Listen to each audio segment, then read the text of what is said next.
జనవరి 1న ఉదయం లేటుగా లేచి ఈ 3 పనులు చేస్తే 2025 సంవత్సరంలో మీకు డబ్బుకు లోటు రానే రాదు. ముఖ్యంగా పెళ్ళైన స్త్రీలు తెలుసుకోండి.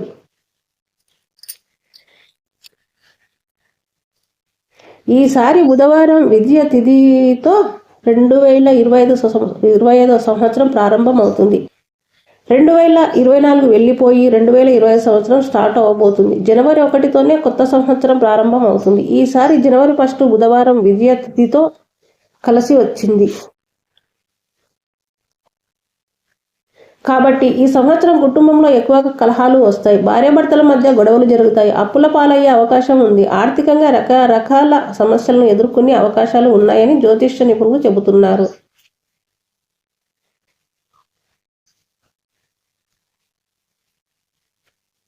అలాగే ఈ సంవత్సరం యాక్సిడెంట్లు కూడా ఎక్కువగా జరుగుతాయి. కనుక ఈ 2025 సంవత్సరంలో చాలా జాగ్రత్తగా ఉండాలి.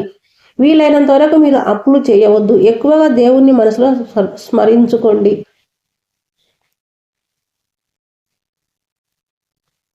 అయితే జనవరి 1వ తేదీన ఉదయం లేచి ఈ 2 పనులు చేస్తే కొత్త సంవత్సరంలో మీకు డబ్బుకు లోటు అనేది రాదు. లక్ష్మీదేవి అనుగ్రహం కూడా లభిస్తుంది. ముఖ్యంగా పెళ్ళైన స్త్రీలు జనవరి 1న ఉదయాన్నే ఈ 2 పనులు చేస్తే మీ భర్తకు సంవత్సరం అంతా కలిసి వస్తుంది.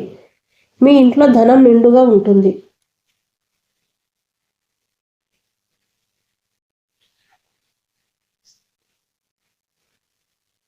డబ్బుకు లోటు అనేది రాదు. పట్టిందల్లా బంగారం అవుతుంది. ఇక మీకు తిరుగు ఉండదు అని పండితులు అంటున్నారు. మరి జనవరి 1న ఉదయం లేవగానే ఆడవారు ఏ 2 పనులు చేయాలి అనేది ఇప్పుడు ఈ వీడియోలో మనం తెలుసుకుందాం.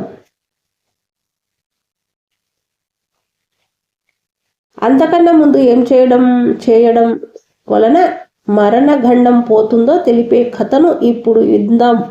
ఒకనొక చిన్న పల్లెటూరు ఉండేది. అందులో చాలా పేరుగాంచిన జ్యోతిష్య పండితుడు నివసించేవాడు. ఆయన చెప్పిన మాట పొల్లు పోదని చెప్పిన జోస్యం తప్పు కాదని ఆ ఊరి ప్రజల విశ్వాసం.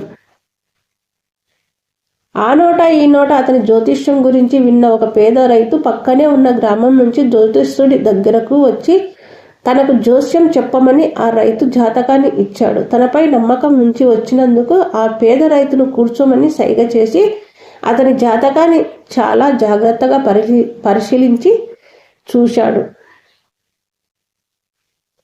జ్యోతిష్య పండితుడు ఎటువంటి జాతకాలు చూసినా చలించని ఆ జ్యోతిష్యుడు పేద రైతు జాతకం చూస్తూనే కంగారు పడతాడు. ఎందుకంటే ఆ జాతకం ప్రకారం పేద రైతుకు ఆనాటి రాత్రే ప్రాణగండం ఉంది. ఎంతటి నిజాన్ని అయినా చెప్పగలను, కానీ నీకు ప్రాణగండం ఉందని రైతుతో ఎలా చెప్పనని చింతించి ఎలాగో తనను తాను తమాయించుకుని రైతుకు ఏమాత్రం సందేహం రాకుండా, ఈవేళ నాకు చాలా పని ఉంది, మీ జాతకం నా దగ్గరే ఉంచి వెళ్ళండి, రేపు రాగలిగితే నేను మీ జాతకాన్ని నిశ్చితంగా పరిశీలించి చెబుతాను అని జ్యోతిష్యుడు రైతుతో అంటాడు. జ్యోతిష్యుడి మీద మర్యాదతో ఆ పేద రైతు సరే అని చెప్పి వెళ్ళిపోయాడు. రైతు వెళ్ళగానే జ్యోతిష్యుడు తన భార్యతో ఈ విధంగా చెబుతాడు. మనసులో పాపం పేద రైతు ఈ రోజు మరణిస్తాడే, నేను రేపు రమ్మన్నానే తలంపుతో వెళ్ళిపోయాడు అని చింతిస్తాడు జ్యోతిష్యుడు. పేద రైతు జ్యోతిష్యుని ఇంటి నుండి బయలుదేరి తన గ్రామానికి నడిచి వెళ్తూ ఉంటాడు. దారిలోన చీకటి పడతో తలదాచుకోవడానికి స్థలాన్ని వెతకడం మొదలు పెడతాడు. ఇంతలా కుండపోతగా వర్షం కురవసాగింది. కాస్త దూరంలో శిథిలా వ్యవస్థలో ఉన్న శివుని ఆలయం కనిపించింది.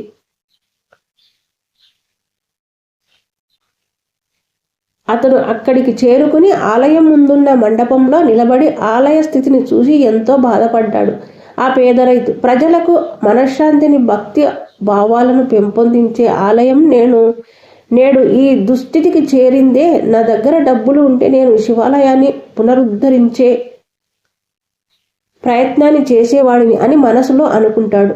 మానసికంగానే ఎలా గోపురాన్ని నిర్మించాలి, రాజగోపురం ఎంత ఎత్తుగా ఉండాలి, మండపాలు ఎలా కడితే బాగుంటుంది, పూర్తిగా కట్టబడిన శివాలయంలో అభిషేకాలు పూజలు జరుగుతూ ఉంటే ఎంత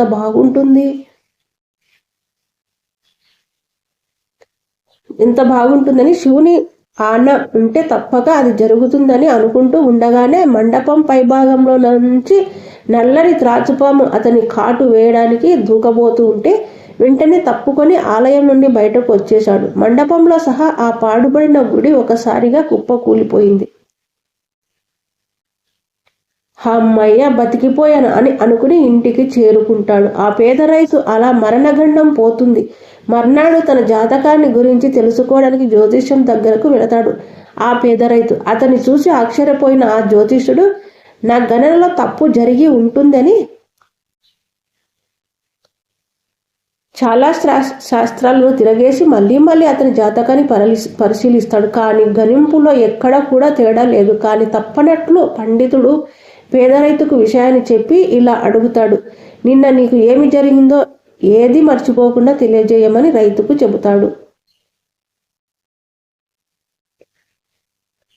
ఆ పేద రైతు జరిగినదంతా కూడా జ్యోతిష్యుడికి వివరిస్తాడు. మంచి చేయాలని కేవలం తలంపు మాత్రంగా అనుకున్నందుకే అంత గొప్ప ఫలితం చేకూరింది. మనకు చేతనైనంతగా మంచి చేస్తే ఎటువంటి జీవితం కలుగుతుందో రైతుకు జరిగిన సంఘటనే నిదర్శనం. మనం బాగుండాలి అంటే మన ఆలోచనలు బాగుండాలి. మన ఆలోచనలు సత్సంకల్పాలు అయితే చుట్టూ ఉన్న ప్రపంచం బాగుంటుంది. ప్రపంచం బాగుంటే అందులో మనం కూడా బాగుంటాం.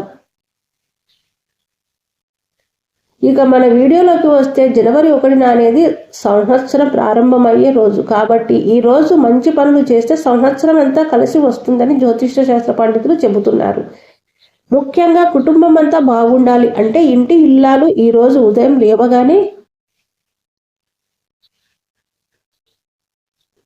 ఈ 2 పనులు చేయాలని శాస్త్రాలు చెబుతూ ఉన్నాయి. సాధారణంగా జనవరి 1న అందరూ లేటుగా లేగుస్తారు. లేటుగా నిద్ర లేచేవారు కూడా ఈ 2 పనులు చేసుకోవచ్చు. తర్వాత నిద్ర లేచేవారు కూడా ఈ 2 పరిహారాలు చేసుకోవచ్చు. అసలు జనవరి 1న ఏం చేయాలి అంటే,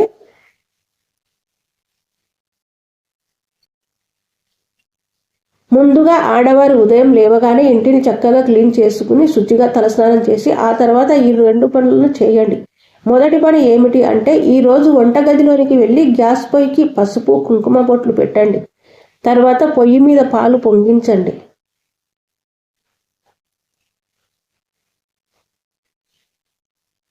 టీ కాఫీలు కాచేవారు కూడా ముందుగా పాలు పొంగించి ఆ తర్వాత టీ కాఫీలు తయారు చేసుకోండి. ఎందుకంటే ఈ రోజు వంటగదిలో పాలు పొంగాలి. సంవత్సరం ప్రారంభమయ్యే ఈ రోజున ఎవరి ఇంట్లో అయితే పాలు పొంగిస్తారో వారి ఇంట్లో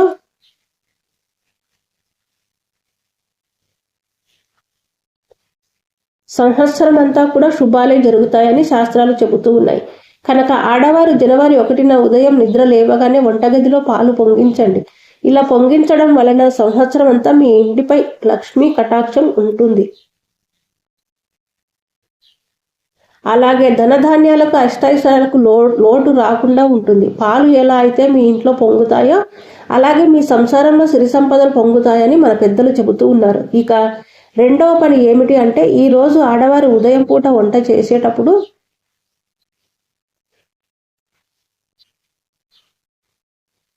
ఒక మనిషికి ఏళ్ళ వంట చేయండి.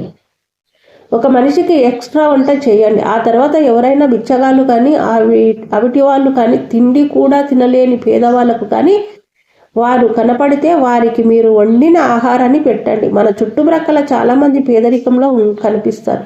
వారికి మనం ఏమి ఇచ్చినా వద్దనకుండా తీసుకుంటారు. అలాంటి వారికి ఈరోజు ఒక పూట భోజనం ఇవ్వండి. అసలు మా ఇంటి దగ్గర పేదవారే లేరు అనుకునేవారు వీధుల్లో తిరిగే వీధి కుక్కలకి ఆహారాన్ని పెట్టండి. జనవరి 1న ఇలా ఎవరైనా సరే ఒకరి ఆకలి తీర్చినా లేదా మూగజీవాల ఆకలి తీరిస్తే సంవత్సరం అంతా మీకు కలిసి వస్తుందని మనకు శాస్త్రాలు చెబుతున్నాయి.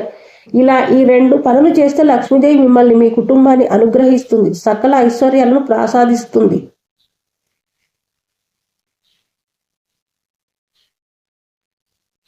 కాబట్టి అందరూ కూడా జనవరి 1న ఈ 2 పనులు చేసి మంచి శుభ ఫలితాలను పొంది సంవత్సరం అంతా కూడా మీరు ఆనందంగా హాయిగా జీవించండి.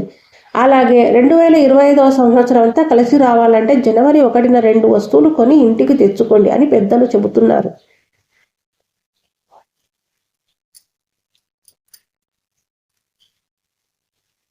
ఆ వస్తువుల్లో మొదటిది స్వీట్స్.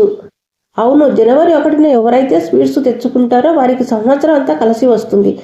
అలాగే సంవత్సరం అంతా మధురంగా కూడా ఉంటుంది. కష్టం అనేది రాదు.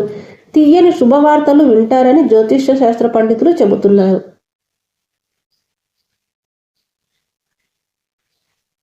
జనవరి 1న చక్కగా స్వీట్స్ కొని ముందు ఇంటికి తెచ్చుకుని ఇంట్లో వారు తిని నోరు తీపి చేసుకోవాలి. ఆ తర్వాత మిగిలిన స్వీట్స్ చిన్నపిల్లలకి పంచిపెట్టేయండి.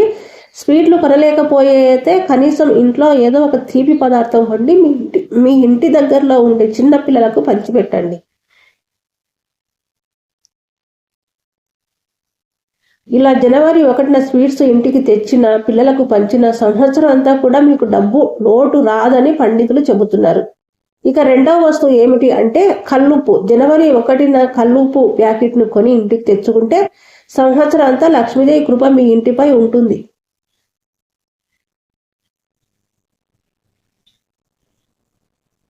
ఎందుకంటే ఉప్పు అంటే లక్ష్మీదేవికి చాలా ఇష్టం. లక్ష్మీదేవి మరియు ఉప్పు సముద్రం నుండి పుట్టారు.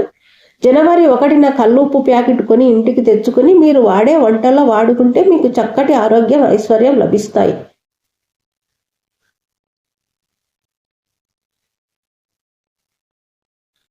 ఈ వీడియో కనుక మీకు నచ్చినట్లయితే లైక్ చేయండి, షేర్ చేయండి, సబ్స్క్రైబ్ చేయడం మాత్రం మర్చిపోకండి. Thank you.